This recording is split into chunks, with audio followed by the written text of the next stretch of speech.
The notification from HR popped up on my screen, and I could barely contain my smile. After 6 years of grinding, staying late, and being everyone's go-to problem solver, I'd finally landed the senior manager position. My first thought wasn't about celebrating. It was about how I could break the news to my family without them turning it into another drama.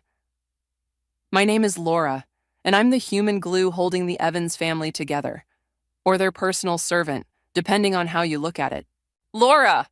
My mother's shrill voice pierced through my bedroom wall. The washing machine is making that noise again. I minimized the congratulatory email and sighed. Coming, Mom. The washing machine wasn't actually broken. She just hadn't bothered to learn how to use it properly. Just like she hadn't bothered to learn how to use the dishwasher, the coffee maker, or basically anything else in the house that required reading instructions. Oh, good, you're here, she said as I walked into the laundry room. While you're at it, could you do Randy's shirts too? He has that important presentation tomorrow. Randy, my 32-year-old brother who somehow never learned to do his own laundry. Mom, I have work to finish. It'll only take a minute. You know how important this is for him. Everything was always important for Randy, or essential for Natasha, or crucial for Dad's image at the country club. But my things? They were always just inconveniences. I fixed the washing machine settings and headed back to my room, only to find 3 texts from Natasha asking me to proofread her college essay. Again. The same essay I'd already reviewed twice this week. My phone buzzed with a call from Kayla, my best friend and the only person who truly understood my situation. Please tell me you got it, she said before I could even say hello. I did. Girl, I can hear you not celebrating. What's wrong? I closed my bedroom door and lowered my voice. I'm looking at apartments.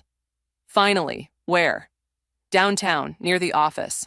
There's this gorgeous 1-bedroom with a balcony and... A knock at my door cut me off. Laura? It was Dad. The printer's not working, and I need these contracts for tomorrow. I covered the phone. Did you check if it's out of paper? Just come fix it, please. You know I'm not good with these things. Kayla was still on the line. Girl, I heard that. You need to tell them. Today. She was right. I'd been putting it off for weeks, knowing exactly how they'd react. But with the promotion now official, I couldn't delay any longer. Family meeting, I called out after dinner, my heart pounding as they gathered in the living room. Mom was scrolling through her phone, Dad was half listening while reviewing his golf schedule, Natasha was texting, and Randy was the only one actually looking at me. I got promoted today, I started, to senior manager. That's nice, dear, Mom said, not looking up from her phone. And I'm moving out next month. The phone's lowered. 4 pairs of eyes locked onto me. Moving out? Mom's voice cracked. But why would you want to do that? Because I'm 29, Mom. I need my own space. Space? Dad scoffed. You have plenty of space here. This is about money, isn't it? We can discuss reducing your rent. It's not about money, Dad. I just need to live my own life. Randy leaned forward. Come on, sis. You know we need you here. Who's going to help Mom with everything? Maybe you could all learn to help yourselves? The words came out sharper than I intended. I can't believe how selfish you're being, Natasha chimed in.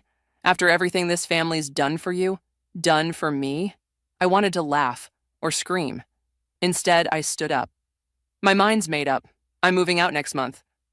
I retreated to my room, hands shaking as I opened my laptop. A notification popped up. Natasha had tagged me in a social media post. My stomach dropped as I read it. Some people forget where they came from. Some people think they're too good for family.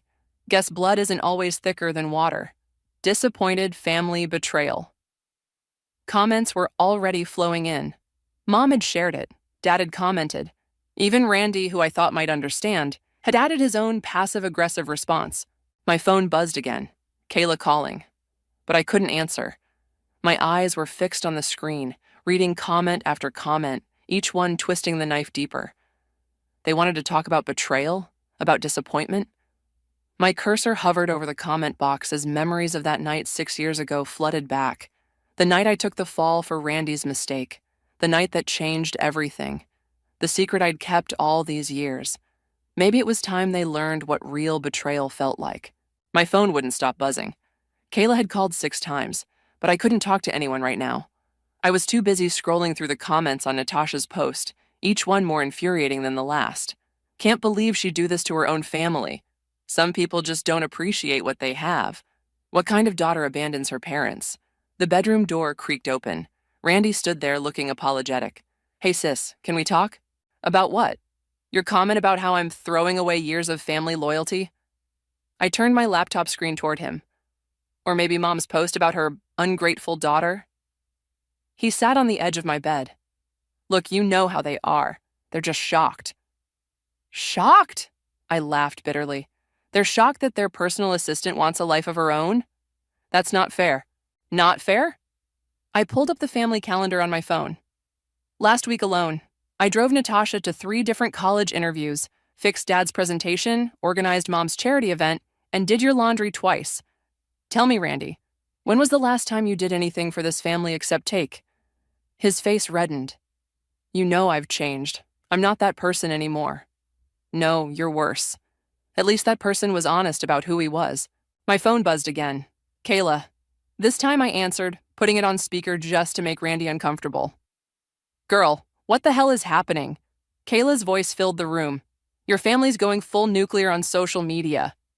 They're showing their true colors. That's what's happening. I kept my eyes on Randy. Apparently, I'm selfish for wanting my own life. Laura, Randy started, but I cut him off. Remember that night 6 years ago, Randy? Remember what real selfishness looks like? He stood up so fast he knocked over my desk lamp. Don't, you promised. Kayla's voice crackled through the speaker. What night? What's he talking about? Nothing, Randy said quickly. Laura, can we talk about this privately? I ended the call with Kayla. Why? Worried about your perfect image? The reformed golden boy who can do no wrong? You're angry, I get it. But don't do something you'll regret. My laptop dinged with another notification. Mom had shared yet another post. A mother's heart breaks when her children choose selfishness over family. Praying for my daughter. Too late, I muttered, opening my own social media account. My fingers hovered over the keyboard. Randy grabbed my wrist. Laura, please, I'm begging you. I yanked my hand away. Get out. Look, I'll talk to them. I'll make them take down the posts. Just don't do this. A knock at the door interrupted us. Natasha barged in, waving her phone. Mom's crying because of you. Are you happy now? Oh, I'm about to be, I said, turning back to my laptop. What's that supposed to mean? Natasha looked between Randy and me. What's going on? Randy's voice was desperate. Nothing. Laura's just upset. Upset? I stood up. You want to see upset? Wait until everyone knows what really happened that night. Wait until they know who really... Enough! Randy's shout made both Natasha and me jump. He rarely raised his voice anymore. Please, Laura, I'll do anything. Just don't. Natasha crossed her arms. Don't what? What are you two talking about? My phone buzzed with a text from Kayla. Whatever you're thinking of doing, sleep on it first. Trust me. I looked at Randy's pleading face, at Natasha's confusion, at the stream of notifications still popping up on my screen. The secret I'd kept for 6 years burned in my throat, begging to be released. Get out, I said again, quieter this time. Both of you. After they left, I opened my laptop again. My hands were shaking as I began to type. Funny how some people can reinvent themselves when others carry their secrets. Maybe it's time for some truth. Family secrets. I hit post before I could change my mind. Within minutes, the questions started rolling in. Old friends from high school, neighbors, even Dad's golf buddies. Everyone wanted to know what I meant. Randy called 3 times. I ignored him. Mom sent a series of increasingly panicked texts. I ignored those too. Natasha pounded on my door until Dad made her stop. Around midnight, Kayla texted again. Whatever happened 6 years ago, is revenge worth destroying your family over? I stared at her message for a long time. Was it worth it? They'd already shown they were willing to publicly shame me for wanting independence. Why shouldn't I return the favor? My phone lit up with another notification. Randy had posted a response to my cryptic message. Some secrets protect more than just one person. Please remember that, sis. Family first, I scoffed. Now he wanted to talk about family first? Opening my laptop again, I started typing the story I'd kept buried for 6 years. It was time everyone knew the truth about perfect, reformed Randy. The cursor blinked accusingly as I stared at the empty text box. 6 years of silence pressed against my chest. but the memory of that night remained crystal clear. My phone rang. Kayla again. This time I answered. "Before you do anything crazy," she said, "I'm coming over." "It's midnight." "Exactly. You're about to nuke your family at midnight. You need intervention." 20 minutes later, we sat on my bedroom floor, sharing a pint of ice cream like we used to in college. The house had gone quiet, but I could hear Randy pacing in his room next door. "Tell me what happened 6 years ago," Kayla said, passing me the spoon. I took a deep breath. "Remember that break-in at the community center? The one that made the local news? When someone stole all that equipment and crashed the van? Yeah, that was huge." "It wasn't some random burglar. It was Randy." Kayla's spoon clattered to the floor. "What?" "He was high that night. Decided it would be fun to borrow their van for a joyride. Ended up crashing it into a ditch." "But you—" Her eyes widened. "Oh my God, you took the blame." I nodded. "I found him stumbling home, covered in cuts and bruises. He was crying, saying he couldn't go to jail, couldn't ruin his future." I laughed bitterly. "He had a scholarship interview the next week." "So you just confessed to a crime you didn't commit?" "Mom and Dad convinced me. Said it would look better if I did it. First offense, good student, active in community service. They promised Randy would get help, would turn his life around." A soft knock interrupted us. "Laura?" It was Randy. "Please, can we talk?" I looked at Kayla, who nodded.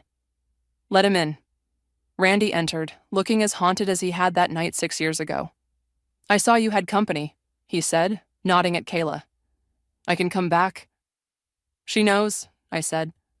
"I just told her." He sank into my desk chair. "Are you going to tell everyone else too?" "Give me one reason why I shouldn't." "Because I'm not that person anymore. You know that. The rehab program, the volunteer work, my job helping at-risk youth. It's all real. Yeah, built on a lie. Built on my sacrifice. A sacrifice I think about every single day." His voice cracked. "Why do you think I started working with troubled kids? Why do you think I spend every weekend at that same community center trying to make up for what I did?" Kayla spoke up. "Wait, you volunteer at the place you robbed?" "Every Saturday for the past 5 years. I answered for him. The perfect redemption story. Everyone loves Randy, the reformed bad boy who found his calling helping kids. "While you got labeled the problem child," Kayla said quietly. Randy stood up suddenly. "You think I don't know that? You think I don't see how Mom and Dad still treat you differently? Why do you think I never moved out? I stayed to try to protect you, to take care of things so you wouldn't have to." I snorted. "Really? Is that why I still do your laundry?" "I ask Mom to ask you because it's the only way she'll leave you alone for an hour. Every time I try to do things myself, she sends you to help anyway." That made me pause. It was true. Mom never let me rest when Randy tried to handle things himself. "Look," he continued, "what I did was unforgivable. Not just the crime, but letting you take the fall. I was a coward. But these past 6 years, I've tried to become someone worthy of your sacrifice. By letting them shame me on social media, I'll make them take it all down. I'll tell them I'm moving out too, that they need to learn to stand on their own feet. Just, please don't destroy everything we've both worked for." Kayla touched my arm. "He has a point. You took the blame so he could help people. If this comes out now, all those kids he works with..." My laptop dinged. Another notification. Mom had posted again. "Sometimes the hardest thing is watching your children make mistakes." Praying for guidance. Randy reached for my laptop. "May I?" I nodded. He typed quickly, then turned the screen so I could see his response. "The biggest mistake is taking family for granted. Laura deserves better, taking down my previous comments and apologizing to my sister." Sorry, Laura. Within minutes, his phone started blowing up with messages from our parents. He ignored them all. "I can't promise this makes everything okay," I said. "I know." He headed for the door, then turned back. "But I can promise I won't let them treat you like this anymore. You deserve your own life, Laura. You've earned it more than anyone." After he left, Kayla picked up her spoon again. "So, what are you going to do?" I closed my laptop, the half-written exposé still unsaved. "I'm going to bed. And tomorrow, I'm going apartment hunting." "And the secret?" I stared at the wall separating my room from Randy's. hearing him argue with our parents down the hall. Some secrets protect more than just one person, I quoted his post. Maybe it's time to protect myself instead. The real estate agent's heels clicked against the hardwood floors of what could be my new apartment. As you can see, the natural light is amazing, she said, gesturing to the floor-to-ceiling windows. I was already imagining my furniture in here when my phone buzzed. Natasha had tagged me in another post. Some family secrets should stay buried. Just saying. Family drama. Is everything okay? The agent asked, noticing my expression. Fine. I forced a smile. The apartment is perfect. When can I sign? An hour later, I sat in my car, staring at the signed lease agreement. Freedom was officially 30 days away. My phone had been buzzing nonstop, mostly messages from Mom about how I was breaking her heart, but one caught my eye. A comment from Tommy, Randy's old best friend from high school. Interesting post about family secrets, Laura. Remember that night 6 years ago? Maybe we should talk. My hands started shaking. Tommy had been there that night. He'd been in the van with Randy. Before I could respond, another message popped up. This one from Kayla. Emergency wine needed. Coming over after work. I drove home to find the house unusually quiet. A note on the fridge read, Emergency board meeting at the country club. Leftovers in the fridge. Mom. Randy was sitting at the kitchen table staring at his phone. Tommy's been messaging me, he said without looking up. Me too. He's threatening to tell people what really happened. I grabbed a wine glass from the cabinet. Maybe we should let him. Laura, I'm tired, Randy. Tired of carrying this. Tired of being the family disappointment because I took the fall for you. I know. He finally looked up. But Tommy doesn't know the whole story. He doesn't know about the kids in the van. The glass nearly slipped from my hand. We never talked about that part, how the van had been prepped for a field trip the next day, how close Randy had come to destroying not just his life, but the lives of innocent children. The doorbell rang, Kayla holding 2 bottles of wine. She read the tension in the room immediately. What did I miss? Tommy's surfaced, I said, grabbing another glass. The guy who was with Randy that night? Randy stood up. I should go. I have a meeting with my kids' group tomorrow anyway. Running away again? The words slipped out before I could stop them. He turned, face flushed. No, I'm going to call Tommy, try to reason with him. After he left, Kayla and I settled on the couch with our wine. Your sister's post about buried secrets was interesting timing, she said. Natasha doesn't know anything. She's just trying to stir drama. My phone buzzed again. Tommy. Remember how scared those kids looked the next day at the community center? Bet their parents would love to know how close their children came to disaster. He's bluffing, Kayla said, reading over my shoulder. He was just as guilty. But he has nothing to lose. His life is already a mess. The front door opened, Natasha home early from her study group. She froze when she saw us. Oh, you're here. I live here for now. She hovered uncertainly. About my post. Save it. No, listen. I heard Randy talking to Tommy on the phone. Something about a van and kids. What really happened 6 years ago, Laura? I took a long sip of wine. Ask your brother. I'm asking you. She sat down across from us. Everyone thinks you crashed that van, but it was Randy, wasn't it? That's the secret? Before I could respond, my phone lit up with a new notification. Tommy had posted some interesting stories about that community center break-in from 6 years ago. Wonder if those kids' parents know how close their children came to riding in a van with cut brake lines? What is he talking about? Natasha grabbed her own phone. What kids? My hands were shaking so hard I could barely type a response. Tommy, call me. Now. Cut brake lines? Kayla whispered. You never mentioned that. Because it wasn't true, I said. The van crashed because Randy was high. Tommy's making things up. My phone rang. Randy. Are you seeing this? His voice was panicked. He's saying I cut the brake lines on purpose. Laura, you have to help me. No one will believe me if I deny it. I looked at Natasha, who was scrolling through the growing comments on Tommy's post. At Kayla, who seemed unsure whether to believe Tommy's version or mine. Laura? Randy's voice cracked. Please, everything I've built, all those kids I help now, it'll all be destroyed. The irony wasn't lost on me. Once again, Randy was begging for my help, asking me to protect him from his past. But this time, The stakes were even higher. Tommy posted again. Lots of questions coming in. Maybe it's time for the full story. One should truth coming. I had a choice to make. Let Tommy destroy Randy with lies, or finally tell the truth myself. Everyone in the living room, now. I hung up on Randy and texted Mom and Dad the same message. This had to end tonight.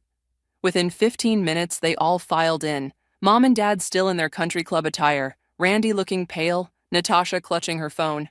Kayla started to leave, but I grabbed her arm. Stay. I need a witness who isn't family. Laura? Mom started. What is this about? We were in the middle of... Tommy's threatening to tell everyone Randy cut the brake lines on that van, I interrupted. He's lying, but he's also ready to tell everyone who really crashed it. Dad stood up so fast his golf cap fell off.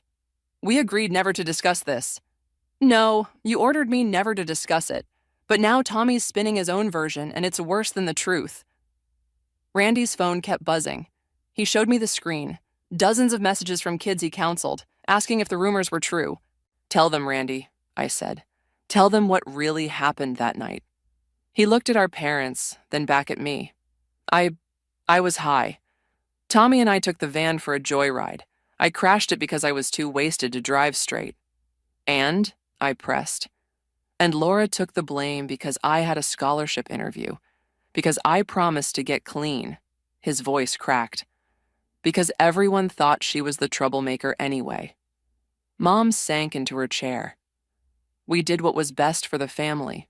Best for Randy, I corrected, while I got labeled the black sheep, the problem child, the one who needed supervision and couldn't be trusted to live alone. But you were strong enough to handle it, Dad said. Randy wasn't. That's not an excuse, Natasha suddenly burst out.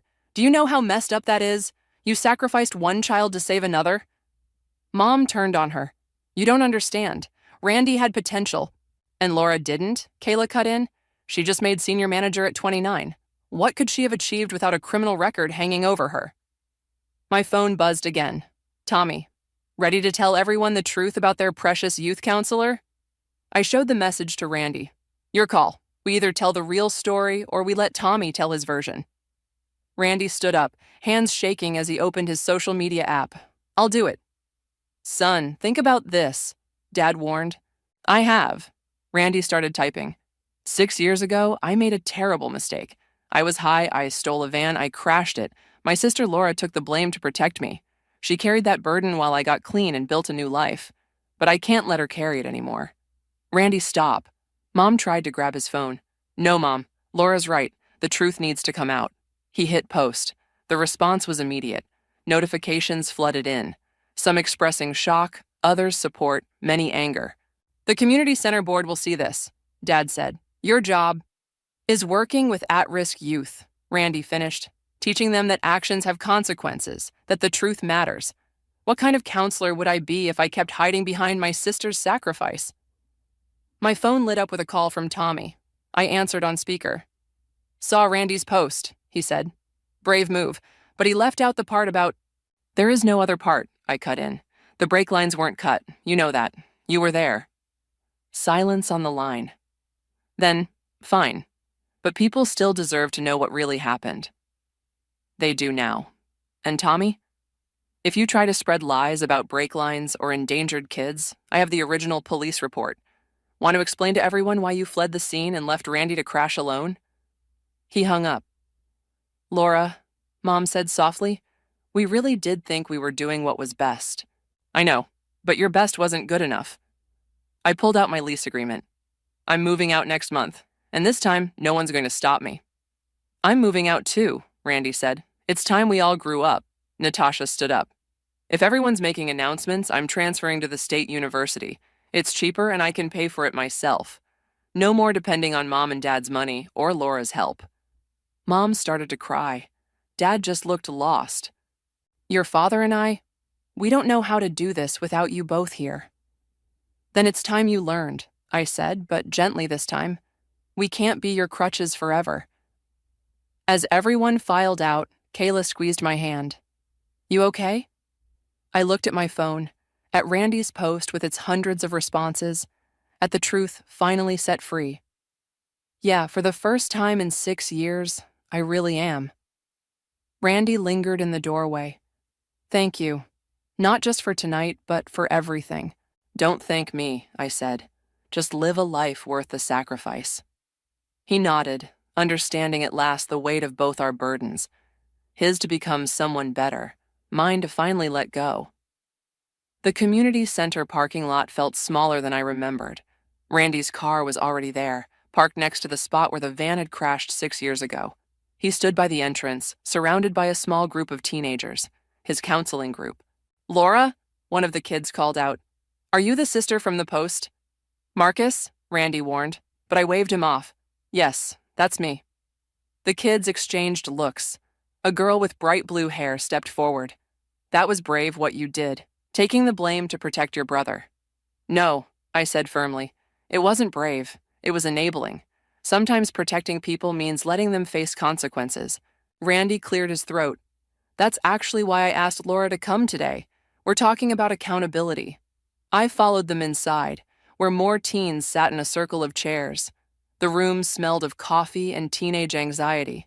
On the wall hung photos of Randy with various groups, camping trips, basketball games, award ceremonies. Most of you have seen my post, Randy started, about what really happened that night. A boy in the back raised his hand. Is it true you were high? Yes. I was addicted to several substances back then. I made terrible choices. But you got better, Blue Hair said. You help us now. I got better because people held me accountable, eventually. He looked at me. Laura, would you mind sharing your perspective? Before I could answer, the door opened. A man in his 60s entered, Mr. Peterson, the center's director. The same man who'd accepted my false confession 6 years ago. I hope I'm not interrupting, he said, but his expression was stern. Randy, could I speak with you and your sister privately? The teens whispered among themselves as we followed Mr. Peterson to his office. Photos of community events lined the walls, including one of me doing community service here after taking the blame for Randy. I saw your post, he said, closing the door. I always suspected there was more to that story. Randy straightened his shoulders. Sir, I understand if you need to terminate my position. Terminate you? Mr. Peterson laughed. Randy, do you know why I hired you 3 years ago? We both shook our heads. Because I saw how you kept coming back here, volunteering, working with the kids. I knew something was driving you. Now I know what. He turned to me. And you, Laura. You carried that burden all these years. Not very well, I admitted. I almost exposed him out of spite last week, but you didn't. Instead, you let him tell the truth himself. He pulled out a folder. The center's board met this morning. They want to expand our youth counseling program. Randy, they'd like you to head it up. Randy blinked. Even after, especially after, your story, both your stories, that's exactly what these kids need to hear. About mistakes, consequences, redemption, and the price of enabling versus true support. A knock at the door interrupted us. Blue Hair poked her head in. Sorry, but there's someone here asking for Laura. In the hallway stood Tommy, looking older and more worn than I remembered. Hey, he said awkwardly. Can we talk? Randy started to follow us outside, but I shook my head. This conversation was 6 years overdue. Tommy waited until we were alone in the parking lot. I was jealous, he said finally, of Randy, getting clean, helping kids, becoming someone better. While I just stayed stuck? He nodded. When I saw your post about family secrets, I thought, I don't know, that exposing him would make me feel better somehow. By making up lies about brake lines? I'm sorry, I was angry. Not just at Randy, but at myself. I was in that van too, but I ran away. Left him to crash alone. Left you to take the blame. A group of kids walked past us, heading into the center. One waved at me, Marcus from Randy's group. It's not too late, I said, to become someone better. Tommy scoffed. Easy for you to say. You're the hero of this story. No, I'm not. I enabled bad behavior by covering it up. Real heroes face the truth no matter how hard it is. I pulled out my phone, showed him the center's website. They're always looking for volunteers. You think they'd let someone like me? They let Randy do it. Talk to Mr. Peterson. Tell him the whole truth. Start there. As Tommy walked toward the entrance, Randy came out. Everything okay? Getting there. I looked at the spot where the van had crashed. You know what's weird? I've been so angry about taking the blame, I never let myself feel proud of who you became because of it. Laura. No, let me finish. What you did was wrong.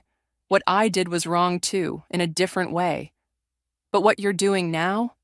That's right, and maybe that's what matters most. He hugged me, something we hadn't done in years. Over his shoulder, I could see Tommy talking to Mr. Peterson through the window, gesturing animatedly. Ready to head home? Randy asked. I smiled. No, ready to start packing for my new apartment. For the first time, saying those words felt like a beginning rather than an escape. Moving boxes surrounded me like cardboard sentinels as I sorted through years of accumulated memories. Kayla sat cross-legged on my bed, helping me decide what to keep and what to donate. Oh my God, she held up a photo. Your goth phase. Burn it, I laughed, but stopped when I saw the date on the back, 2 months after the van incident. My dark makeup and clothes hadn't been a phase, they'd been armor. A knock at the door made us both look up. Mom stood there, holding a stack of fresh towels. I thought you might want these for your new place. Thanks, I said, surprised. It was the first time she'd acknowledged my move without crying or guilt-tripping. She lingered, looking at the photo in Kayla's hand. I remember that year. I thought you were just rebelling. I never realized that I was drowning. She sat on the edge of my bed. I've been doing a lot of thinking since Randy's post went viral, about the choices we made, the pressure we put on you. Mom, we don't have to. Yes, we do. She picked up another photo, me at my college graduation, forcing a smile while Randy was in rehab. We failed you, not just by asking you to take the blame, but by taking you for granted ever since, making you the responsible one, the reliable one. Kayla quietly slipped out, giving us privacy. Did you know, Mom continued, that your father and I had our first real fight about dishes yesterday? In 30 years of marriage, we'd never argued about chores because I always did them. She nodded, wiping away tears. Randy's moving out next week. Did he tell you? Yeah, found a place near the community center. And Natasha's serious about transferring schools. Everyone's leaving. Not leaving, Mom. Growing up. There's a difference. A commotion downstairs interrupted us. Raised voices, something falling. We rushed down to find Dad and Randy in the kitchen, surrounded by broken dishes. I told you I'd handle the dishes, Dad was saying. And I told you you're loading the dishwasher wrong, Randy shot back. They both turned when they saw us. Laura? They said simultaneously, then stopped embarrassed. Don't look at me, I held up my hands. Figure it out yourselves. But you always, Dad started. Not anymore. I turned to head back upstairs, then paused. You know what? Watch this. I pulled out my phone and opened the camera.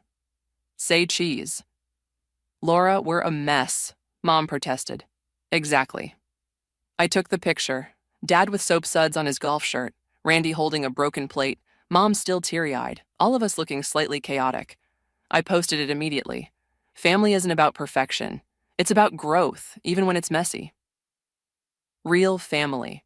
Within minutes, the likes and comments started flowing, but these were different from the angry, judgmental responses to our earlier drama. These were real, honest, understanding. Looks like my house when I moved out. Parents learning to adult is the best karma. This is what healing looks like. Natasha came home to find us all still in the kitchen, now laughing as Dad and Randy competed to see who could load the dishwasher faster. What's happening? She asked. Growth, Mom answered, surprising us all. Messy, uncomfortable growth. My phone buzzed with a message from Tommy. Started volunteering at the center today. Mr. Peterson says I have potential. Thanks for the push. I showed it to Randy, who smiled. He helped with my teen group. Kids really responded to him. Because he's real, I said. No pretense, no perfect facade. Dad straightened up from the dishwasher. Speaking of real, Laura, your mother and I have been talking. We'd like to help with your moving expenses. I started to protest, but he held up a hand. Not to control you or keep you dependent, but because we should have supported your independence years ago. And, Mom added, we'd like to start family therapy, all of us, to learn how to be better, for each other and ourselves. I looked around the kitchen, at the broken dishes, the sudsy floor, the imperfect family trying to do better. For the first time, I saw us clearly, not as victims and villains, but as flawed people learning to change. Therapy sounds good, I said, but I'm still moving out next week. We know. Mom smiled through fresh tears. And we're proud of you. Randy picked up another plate, deliberately dropped it. Oops, guess we need more practice at this adulting thing. Really? Dad exclaimed. What? Laura's not here to clean it up anymore. We better learn. I snapped another picture of their bickering, this one just for me. A reminder that sometimes the biggest messes lead to the best transformations. Upstairs, my boxes waited to be filled, but now they felt less like an escape route and more like a bridge to independence, to growth, to a new kind of family dynamic, one where we could all be perfectly imperfect together. The last box landed with a thud in my new living room. Sunlight streamed through the floor-to-ceiling windows, casting long shadows across the hardwood floors. That's the last one, Randy said, wiping sweat from his forehead. Unless you're hiding more shoes somewhere. Hey, I helped you move yesterday. No complaining. Kayla emerged from the kitchen, already opening a bottle of champagne. Less talking, more celebrating. The doorbell rang. Mom and Dad, carrying a houseplant and looking uncomfortable but determined. Behind them, Natasha held a wrapped package. We brought you something, Mom said, thrusting the plant forward. It's a peace lily. The florist said they're good for new beginnings. And this, Natasha handed me her gift. Open it now. Inside was a framed photo. The one from the kitchen last week with all of us surrounded by broken dishes and soap suds. She'd added a caption, perfectly imperfect. For your new wall, she said, so you remember you're not actually escaping us. Speaking of not escaping, Dad cleared his throat. We had our first therapy session this morning. And? I tried to keep the skepticism out of my voice. And your father cried, Mom said, earning a glare from Dad. In a good way. We talked about patterns, about enabling, about how we've treated you. The doorbell rang again. This time it was Tommy looking nervous, but clean-cut in a button-down shirt. Sorry I'm late. Had my first official counseling session with the kids today. Randy beamed. How'd it go? Amazing. Terrifying. They asked about the van incident. I told them everything. My part in it, running away, trying to cause trouble last week. They actually respected the honesty. That's what real accountability looks like, I said, remembering our conversation in the parking lot. Kayla started passing around champagne glasses. To new beginnings? Wait, Mom said. She pulled out her phone. I want to post something first. We all froze. The last time my mother posted about family matters, it had sparked a war. She showed us the screen, learning that perfect families don't exist, but perfectly imperfect ones do. Proud of all my children today. Family growth, new chapter. Mom, I started. I know, no more social media drama, but I wanted people to see the whole story, the real ending. It's not an ending, Randy said. It's just different, better. Dad picked up a box labeled kitchen. Should we help you unpack? Actually, I smiled, I think I want to do it myself. Figure out where everything goes, make it mine. Good, Mom said firmly, though her eyes were wet. That's good. We stood there awkwardly until Kayla raised her glass. To Laura's new place. And to Randy's promotion, I added. And to Tommy's fresh start, Randy chimed in. And to parents learning to load dishwashers. Natasha smirked. After they left, I sat on my new couch, surrounded by boxes and possibility. My phone buzzed with a message from Blue Hair, the girl from Randy's group. Thanks for showing us that telling the truth isn't the end of the world. I looked at the kitchen photo on my wall, at the peace lily by the window, at the keys to my very own apartment. Opening my phone, I made one final post. 6 years ago, I made a choice to protect someone else's truth. Today, I'm choosing to live my own. Not running away, not cutting ties, just growing. Sometimes the hardest part of loving your family is learning to love yourself first. My truth. New chapter. The responses came quickly. This whole story has helped me talk to my own family. From drama to growth. We love to see it. Your brother's program helped my kid. Sometimes bad choices lead to beautiful things. A knock at my door. Kayla had forgotten her jacket. She looked around at my boxes. Need help unpacking? No, I said, surprising myself. I think I want to take my time, do it my way. Look at you setting boundaries. She hugged me. I'm proud of you. You know that? After she left, I opened the box marked Memories. Inside was the old photo of my goth phase, the one Mom had seen earlier. I placed it next to the kitchen disaster photo. My phone buzzed one last time. A group text from Mom. Family dinner this Sunday? We promise to cook ourselves. It might be terrible, but it'll be our terrible. I smiled and replied, wouldn't miss it, but I'm not doing the dishes. Randy, Dad's got dishes covered. He's been watching YouTube tutorials. Natasha, this should be good. Dad, I resent these implications. Mom, no you don't, dear. See you Sunday, Laura? Looking around my new apartment, at the space that was entirely mine, I felt something I hadn't in years. Peace. See you Sunday, I typed. I'll bring dessert. Because sometimes moving forward means knowing exactly when to look back.